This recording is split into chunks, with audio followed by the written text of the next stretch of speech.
Hi friends, எப்படி இருக்கீங்க? Welcome to LearnByLiving family.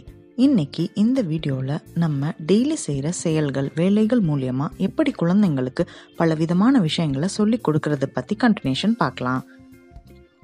குழந்தைங்களுக்கு சீக்கிரம் ரீட் பண்ணணும், வொகாபுலரி டெவலப் ஆகணும்னு நம்மள நிறைய பேர் குழந்தைங்களுக்கு புக்ஸ் ஸ்டோரின்னு ரீட் செஞ்சு காமிப்போம். அது ரொம்ப நல்ல விஷயம். வாசிக்கத்தான் அவங்களுக்கு மொழியோட அனுபவம் கிடைக்கும். நாம் காலையில் இருந்து நைட் வரைக்கும் நிறைய பொருள்கள் யூஸ் பண்ணுறோம். ப்ரஷ் பண்ணுற பேஸ்ட்ல இருந்து நைட் யூஸ் பண்ணுற கொசுவர்த்தி வரைக்கும் எல்லாமே அவங்களுக்கு ஒரு கற்றலுக்கான கருவி தான். நம்ம ஏதாவது மளிகை ஜாமான் வாங்குறப்ப கூட அவங்களுக்கு அந்த பாக்ஸில் இருக்கிற வேர்ட்ஸை ரீட் செஞ்சு காமிக்கலாம். டீ பவுடர், இது என்ன பிராண்ட், எங்கே மேனுஃபேக்சர் ஆகுது, எந்த டேட்டில் மேனுஃபேக்சர் ஆகியிருக்கு, எக்ஸ்பைரி டேட் என்ன, ப்ரைஸ் விலை என்ன, அதோட வெயிட் என்னன்னு ரீட் செஞ்சு காமிக்கலாம். வொகாபுலரி டெவலப் ஆகும். கூடவே ஒரு பொருள் எங்கெங்க தயாராகுது, ப்ரைஸ் டீட்டெயில்ஸும் தெரியும். ருப்பீஸ், ரூபா நோட்டு, சில்லறை காசு எல்லாமே அவங்களுக்கு ஒரு அனுபவம் மூலியமாக நல்லா புரிஞ்சுப்பாங்க. ஒரு பொருளுக்கும் ஒரு எக்ஸ்பைரி டேட் இருக்குன்னு தெரிஞ்சுப்பாங்க. அதுக்கப்புறம் அது கெட்டு போயிடும்னு அவங்களுக்கு நல்ல புரிதலோடு தெரிய வரும். அப்புறம் வெயிட் பற்றி சொல்கிறப்ப மெஷர்மெண்ட்ஸ், அதாவது லிக்விட்னா மில்லி லிட்டர், லிட்டர், சாலிட்ஸ்னா கிராம், கிலோகிராம் யூஸ் பண்ணுறதை பற்றி சொல்லலாம். அளவுகோல் பற்றி தெரிஞ்சுக்க ஒரு நல்ல வாய்ப்பாக அமையும். அதோட ஒரு பொருளில் இருக்கிற நியூட்ரிஷனல் வேல்யூ பற்றி தெரியும். Calcium, protein, vitamin A, B, C, D எல்லாமே தெரிஞ்சுப்பாங்க.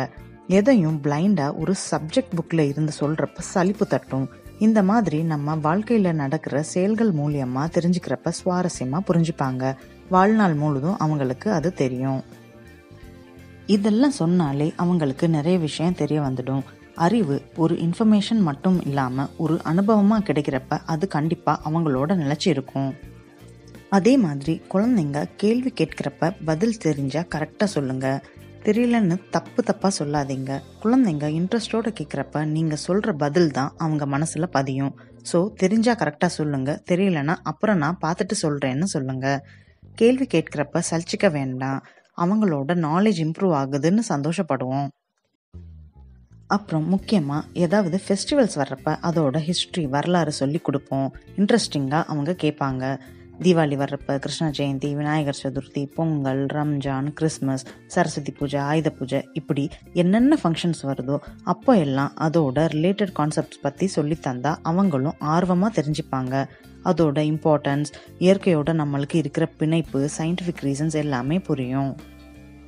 ஒரு ட்ரெஸ்ஸு கூட வாங்க போகிறப்ப அந்த ட்ரெஸ்ஸோட மெட்டீரியல்ஸ் பற்றி நம்ம சொல்லலாங்க. ஒரு ட்ரெஸ் வந்து காட்டனில் இருக்கும், இன்னொரு ட்ரெஸ் வந்து பாலிஸ்டரில் இருக்கும், சில்க் இருக்குது, உள்ளன் இருக்குது, அப்படின்னு நிறைய வெரைட்டிஸ் இருக்குது. ஸோ ஒரு பர்ச்சேஸ் பண்ணுறப்ப அப்படியே வந்து அவங்களுக்கு அந்த மெட்டீரியலோட வெரைட்டிஸ் பற்றி அவங்களுக்கு சொல்லி தந்தோன்னா அவங்களுக்கு ரொம்ப யூஸ்ஃபுல்லாக இருக்கும். அவங்களும் இன்ட்ரெஸ்டோட நிறைய கவனிப்பாங்க, நல்லா புரிஞ்சுப்பாங்க. 2 வீலரில் போகிறோம், இல்லைனா 4 வீலரில் போகிறோம், அப்போ கூட வந்து அவங்க நிறைய கொஸ்டின்ஸ் கேட்பாங்க.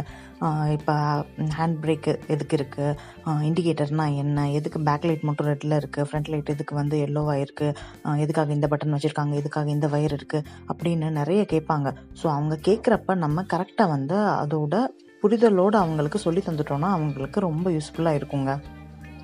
அப்புறம் நம்ம எங்கேயாச்சும் வெளியில் கூட்டிகிட்டு போகிறப்ப குழந்தைங்களுக்கு கண்ணில் என்னென்ன தெரியுதோ அதை பற்றி வந்து அவங்க நிறைய கொஸ்டின்ஸ் கேட்பாங்க. எக்ஸாம்பிள், ஒரு செல்ஃபோன் டவரே இருக்குன்னா இது என்னன்னு கேட்பாங்க. அதுக்கப்புறம் எலக்ட்ரிசிட்டி அந்த டிரான்ஸ்ஃபார்மர் இருந்துச்சுன்னா அது என்னன்னு கேட்பாங்க. ஸோ அதெல்லாம் அந்த அப்பப்போ அவங்க என்ன கேட்குறாங்களோ அதுக்கு அவங்களுக்கு புரிகிற மாதிரி, வயசுக்கு தகுந்த மாதிரி, அதே மாதிரி அவங்களோட இன்ட்ரெஸ்ட்டுக்கு தகுந்த மாதிரி நீங்கள் சொல்லிடணும். அதே போல் குழந்தைங்கள நம்ம காய்கறி, பழங்கள் கட் பண்ணுறப்ப அவங்களையும் கொஞ்சம் இன்வால்வ் பண்ண வச்சோன்னா அவங்களுக்கும் அந்த கட்டிங் ஸ்கில்ஸ் நல்லா வரும். அது மட்டும் இல்லாமல் அவங்களுக்கு நல்ல அந்த பிடிக்கிற தன்மை அவங்களுக்கு டெவலப் ஆகும். பிற்காலத்தில் அவங்களுக்கு ஹேண்ட் ரைட்டிங்கும் இம்ப்ரூவ் ஆகிறதுக்கு நிறைய வாய்ப்புகள் இருக்குது. நம்ம வீட்டில் செய்கிற செயல்கள் மூலியமாக குழந்தைங்களுக்கு நிறைய நன்மை கிடைக்குதுங்க. எக்ஸாம்பிள், துணி துவைக்கிறோம், பாத்திரம் வளர்க்குறோம், எல்லாமே க்ளீன் பண்ணி அரேஞ்ச் பண்ணி வைக்கிறோம். இது மூலியமாக அவங்க நிறைய தெரிஞ்சுப்பாங்க. அவங்களோட கை காலுக்கு நிறைய ஆக்டிவிட்டீஸ் கிடைக்குது. இது ஆக்சுவலாக வந்து gross motor skills, fine motor ஸ்கில்ஸ்னு இப்போ சொல்கிறாங்க. இதெல்லாமே அவங்களோட மசில்ஸ் வந்து பலப்படும். அதுக்காக தான் வந்து வீட்டு வேலையில் வந்து இன்வால்வ் பண்ண வைக்கிறோம். சும்மா வந்து அவங்கள வந்து வேலை வாங்குகிறோம் அப்படின்னு கிடையாது. அதே மாதிரி அவங்களுக்கு எல்லாரோட அனுபவமும் கிடைக்கணும். ஒரு குழந்தை வந்து கண்டிப்பாக இது செய்யணும்னு நான் சொல்லலை, அவங்களுக்கு தெரியணும், அதுதான் மெயின். அதுக்காக வேலை வாங்கிட்டேயும் இருக்கக்கூடாது. ஒரு குழந்தை செய்யுதுன்னா நீ போய் செய்ன்னு சொல்லவும் கூடாது. அவங்களுக்கு அது தெரிஞ்சிருக்கணும். பிற்காலத்தில் இது எனக்கு தெரியல, இது எனக்கு சொல்லித்தரல அப்படின்னு அவங்களுக்கு அந்த மாதிரி ஒரு சுச்சுவேஷன் வரவே வரக்கூடாதுங்க. அதுக்காக தான் நான் சொல்கிறேன். நம்ம நினைப்போம் குழந்தைங்கள வேலை வாங்குறது தப்பு அப்படின்னு.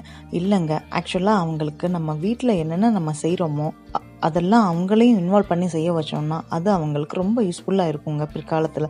இதெல்லாம் அத்தியாவசியம், லைஃப் ஸ்கில்ஸ்னு கூட சொல்லலாம். சின்ன குழந்தைங்க தானே, இவங்களுக்கு என்ன புரிய போகுது மட்டும் நினைக்கவே வேணாங்க. அவங்களுக்கு எல்லாமே தெரியும், நம்மளை விட அதிகமாகவே தெரியும். ஒரு படத்தில் குழந்தைங்க கெட்ட வார்த்தை பேசலை, கேட்ட வார்த்தையை தான் பேசுது அப்படின்னு சொல்லியிருப்பாங்க. அது போல தாங்க குழந்தைங்க நம்ம என்ன பண்ணுறோமோ அதை தான் பண்ணுவாங்க. நம்ம நியூஸ் பேப்பர் ரீட் பண்ணுறப்ப அவங்களுக்கும் அதை தான் ரீட் பண்ணணும்னு தோணும். டெக்ஸ்ட் புக்கை ரீட் பண்ண சொன்னால் பண்ண மாட்டாங்க. ஸோ கம்பல் பண்ணாமல் அவங்களோட விருப்பத்துக்கு ஏற்ற மாதிரி நாமளும் அவங்களோட சேர்ந்து பயணிப்போம். அவங்களோட வாழ்க்கையை அவங்களோட பார்வையிலிருந்து நாமளும் பார்க்க பழகிப்போம். வாழ்க்கை இன்பமாக இருக்கும். இந்த வீடியோ உங்களுக்கு யூஸ்ஃபுல்லாக இருந்துச்சுன்னா ஒரு லைக் கொடுங்க, ஃப்ரெண்ட்ஸுக்கும் ஷேர் பண்ணுங்கள். மறக்காமல் சேனலுக்கு சப்ஸ்கிரைப் பண்ணுங்கள். பக்கத்தில் இருக்கிற பெல் ஐக்கானையும் கிளிக் பண்ணுங்கள். அப்போ தான் நோட்டிஃபிகேஷன் உங்களுக்கு வரும். Thank you. Ta ta, bye, take care. இது வாழ்க்கை கல்விக்கான ஒரு தளம்.